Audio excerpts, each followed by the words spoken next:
What is going on, everybody, and welcome to this week's episode of the Main Event Review.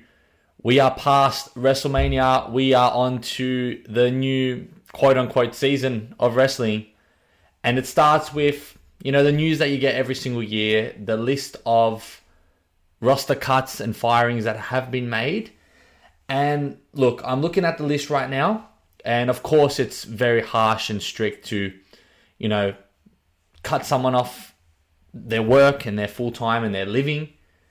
But I have to be honest, most of these cuts do make a lot of sense considering that, they haven't really done much on television. Like the only real sort of main cuts that were, I guess I would say, I'll tell you why I justify why it'd be the case, but you could see why it's be strict, is Aleister Black, Zelina Vega, and the White Six. But if I look at Aleister Black and Zelina Vega, they didn't really do much of the TV time that they had.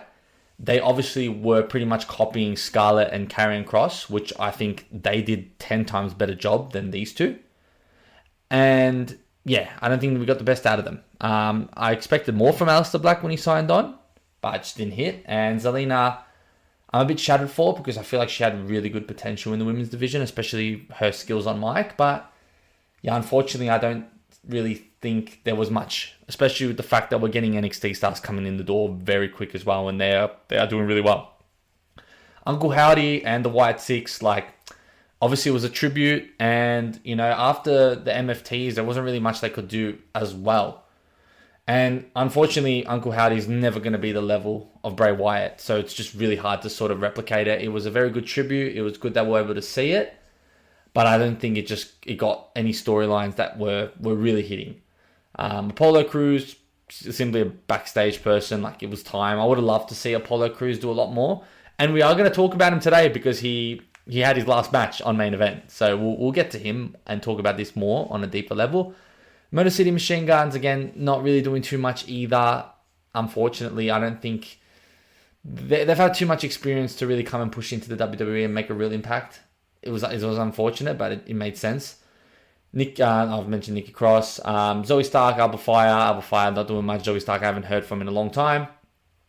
And the one where I would say is probably the one that was most harsh was Kairi Sane, because Kairi Sane was in the middle of a really, really good feud at the moment with Asuka and Io Sky. They've obviously had issues. Kairi Sane has been very scared of Asuka. Asuka's been treating her really bad.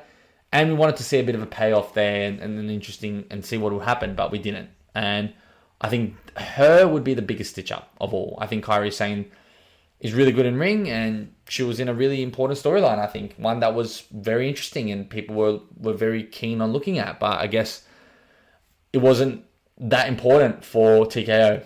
And, now I'm going to be targeting TKO instead of Triple H. The more I've been seeing things online that Triple H hasn't got anything to do really much with some creative decisions, but for example, the Pat McAfee one.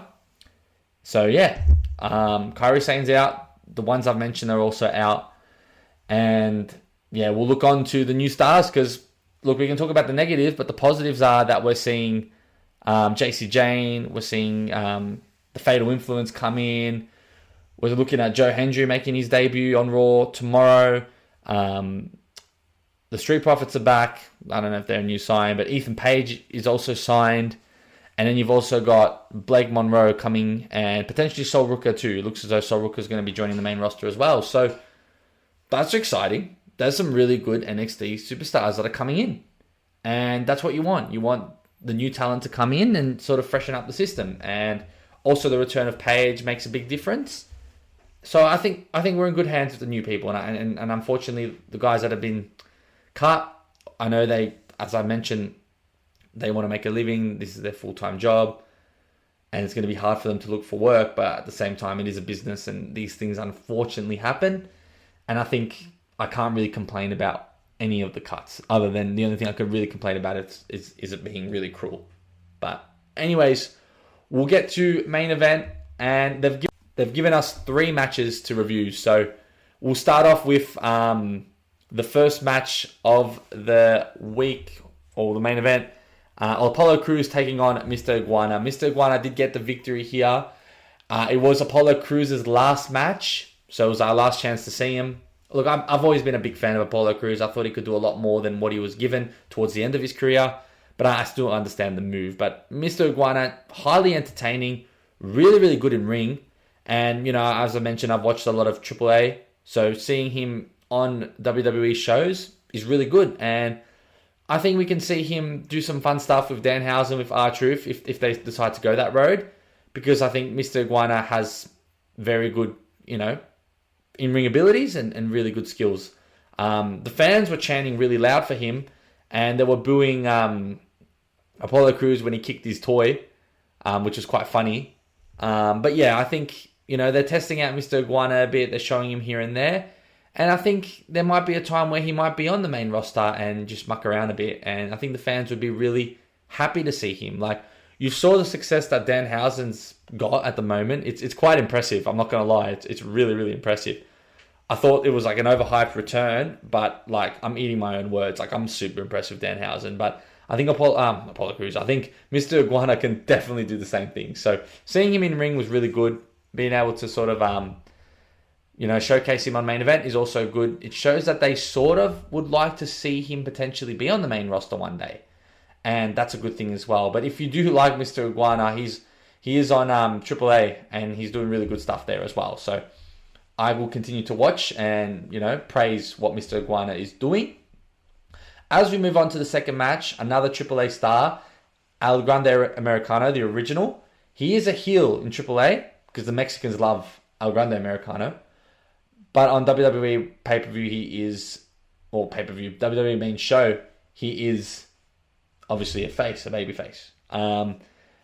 He has a match with Grayson Waller. He gets the victory here with his German suplex, which, when the original El Grande Americano executes this, and we know it's Chad Gable, it's really, really well done, I have to say. Like, the amount of strength that he uses going into a flip and then hitting him with that move is simply impressive. And, Chad Gable's an extremely athletic and strong person, so it's great to see. I think he wins this match because it obviously gives him momentum into a massive match on AAA, which I thought could have made the WrestleMania card, but it was a really stacked one. A mask versus mask match where I expect El Grande Americano to beat the original, and we get to see Chad Gable come back and do normal things on WWE. I'm expecting that, and I think it's time we see that. Obviously, El Grande Americano, the Ludwig Kaiser version, has made lots of strides and is a big figure in AAA at the moment and in Mexico. So I don't see how they could take the mask off him when they could easily take it off El Grande Americano. He can go back to WWE and just be Chad Gable. So that one will be also a really exciting watch to see how that match goes. I'll be obviously tuning in for AAA as well. Again, I still try to watch it as much as I can given the time. But yeah, I'm really interested in AAA and trying to follow the storylines as much as I can. But then we go on to the third match, which was Akira Tozawa taking on El Grande Americano. So it is the Ludwig Kaiser version. So he gets a match as well. He also gets the victory with submission. We had a few interferences from Ryan Bravo and a funny moment where Otis was chasing him out, but he wasn't running. He was sort of power strut walking, which I found quite funny. Akira Tozawa, looked really good in the ring, as always, but, he was never going to win this match. He went up for a senton, got counted, and then that's where El Grande Americano hit his finisher. And this also, I think, obviously puts in momentum for that mask versus match matchup that, is on AAA. And I think, El Grande Americano, he may not have the pops that he's getting on WWE, but if you look at him in AAA, he's literally the face of the company right now, which is quite crazy. A gimmick that was sort of mocking the luchadors has become something massive in Mexico. Like, who would have thought that? So it's great to watch. Like, you can see that this is Kaiser, but his sort of career has changed with this El Grande Americano gimmick, and I think it's really, really good. It's really, really good for him, and he's taken it and running with it, and you got to give him credit for it because he was just meant to be a fill-in for the original, and then he ended up being better. And I think the reason why he was better is because he was also able to speak Spanish, which was, I think, very important when it came to this gimmick, and it's very captivating as well. So a much-deserved victory for both the Americanos and for Mr. Iguana. So AAA getting a lot of the victories today and putting their names on the map. So Yeah, that pretty much is like all I got for the main event review, unfortunately. We're going to go back to those 10-minute long videos until we get into Backlash. What I can say about the main roster is I'm obviously interested to see what's going to happen with the Bloodline now and Jacob Fatu. I saw Jimmy Uso acting a bit heely on SmackDown, which was quite interesting. I don't expect Jacob Fatu to beat Roman Reigns, but I'm also interested to see how Jacob Fatu will be acknowledging Roman Reigns as well. And, you know, we haven't got updated onto some new storylines yet, so I'm also keen to see that unfold as we go into new WWE season, as I like to say. But again, it's been another episode of the Main Event Review. Thank you very much for tuning in, guys, and I'll catch you all next week. Thanks for listening to the WWE Podcast. Don't forget to subscribe on your favorite podcast app so you don't miss a show, or head to WWEpodcast.com. And for all of these shows ad-free, head over to patreon.com/WWE Podcast. Until then, we'll see you next time.